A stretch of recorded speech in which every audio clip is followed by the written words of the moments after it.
नमस्कार। मैं हूं डॉक्टर कविता सिंह और आप देख रहे हैं मेरा YouTube channel learn Hindi online with doctor Kavita Singh. और आज हम इस वीडियो में अनुच्छेद लिखना सीखेंगे।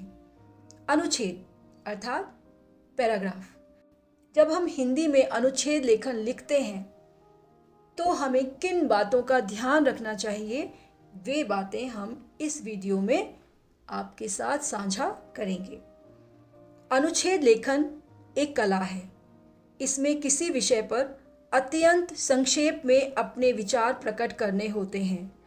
जैसा कि हम निबंध में कर पाते हैं कि हम किसी विषय के बारे में बहुत ही विस्तार से लिखते हैं, पर यहाँ पर हमें एक ही अनुच्छेद में अर्थात एक ही पैराग्राफ में हमें अपनी बात पूरी करनी पड़ती है। इसलिए हमें सिर्फ उस विषय के महत्वपूर्ण बिंदुओं को ध्यान में रखते हुए लिखना चाहिए।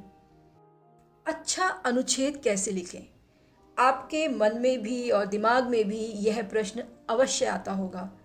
तो हम सीखेंगे कि कैसे अच्छा अनुच्छेद लिख सकते हैं।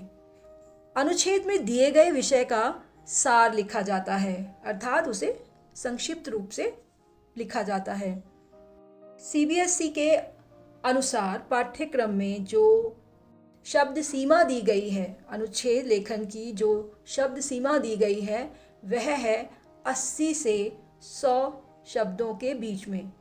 आपको यह ध्यान रखना पड़ता है कि जो मूल विषय है वही केंद्र में रहे, उसके आसपास आप ना भटकें।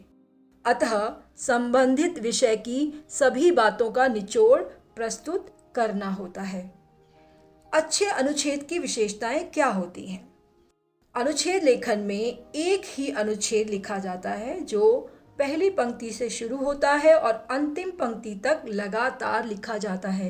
बीच में आप ना तो कोई ब्लैंक लाइन छोड़ेंगे यानी कि खाली पंक्ति छोड़ेंगे, ना आप कोई ब्लैंक स्पेस छोड़ेंगे, आप लगातार अंत तक लिखते जाएंगे। दूसरी बात जो आपको ध्यान में रखनी है, आपको अनुच्छेद के बीच में पॉइंट्स नहीं लिखने हैं, पॉइंट्स के रूप में उसको नहीं लिखना है, उसे एक पैराग्राफ के रूप में ही लिखना होता है। अनुच्छेद लेखन की जो शब्द सीमा दी गई है वह है 80 से 100 शब्दों के बीच में।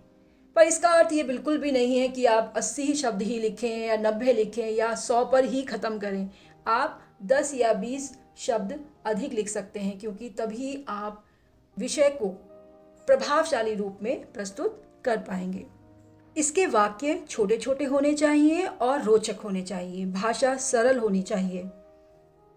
इसमें अनावश्यक विस्तार करने की कोई आवश्यकता नहीं है, अर्थात बात को कम शब्दों में और प्रभावशाली तरीके से लिखनी चाहिए।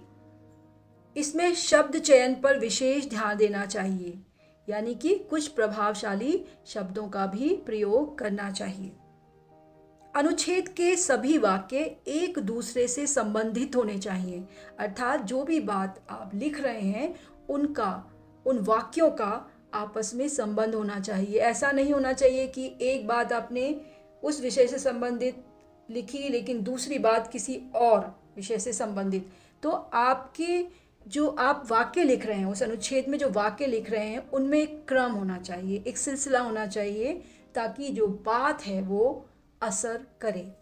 अनुच्छेद के अंत में उस विषय से संबंधित कुछ शिक्षाप्रद वाक्य भी लिखने चाहिए, यानी कि जो भी विषय दिया गया है उससे हमें क्या सीखने को मिला या हमें क्या करना चाहिए, इस तरह के वाक्य भी लिखने चाहिए।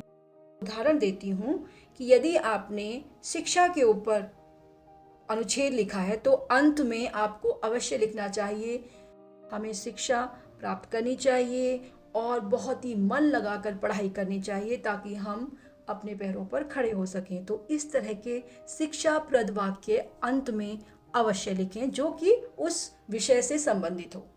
तो इन बातों का यदि आप ध्यान रखेंगे तो मुझे पूरी आशा है कि आप एक बहुत अच्छा अनुच्छेद लिखेंगे और आप अच्छे अंक प्राप्त कर सकेंगे। सीबीएसई ने अनुच्छेद लेखन के लिए 6 अंक निर्धारित किए हैं और यदि आप इन नियमों को ध्यान में रखते हुए अनुच्छेद लिखते हैं तो आप अच्छे अंक प्राप्त कर सकेंगे। यदि आप कुछ वर्तनी में गलतियां करते हैं अर्थात स्पेलिंग मिस्टेक्स करते हैं, तब भी आपके ज़्यादा अंक नहीं काटे जाते, अधिक से अधिक 1 अंक काटा जाता है। तो अगर आप विषय वस्तु अर्थात कंटेंट पर ध्यान दें और वर्ड्स यानी कि शब्द सीमा पर ध्यान दें, तो आप कम से कम 5 अंक उसमें आसानी से प्राप्त कर सकते हैं। परीक्षा प्रश्न पत्र में जब आपको अनुच्छेद का विषय दिया जाता है तो उसके साथ कुछ संकेत बिंदु भी दिए जाते हैं। उनको आधार बनाते हुए आपको वह अनुच्छेद लिखना होता है। इसके अतिरिक्त भी यदि आप उस विषय में कुछ जानते हैं तो आप लिख सकते हैं, परंतु शब्द सीमा को ध्यान में रखते हुए ही आपको लिखना होता है। तो अब आपको 2 अनुच्छेद यहाँ दिए जा रहे हैं, उनके संकेत बिंदु पढ़ें और फिर उन अनुच्छेदों को ध्यान से पढ़ें और लिखना सीखें।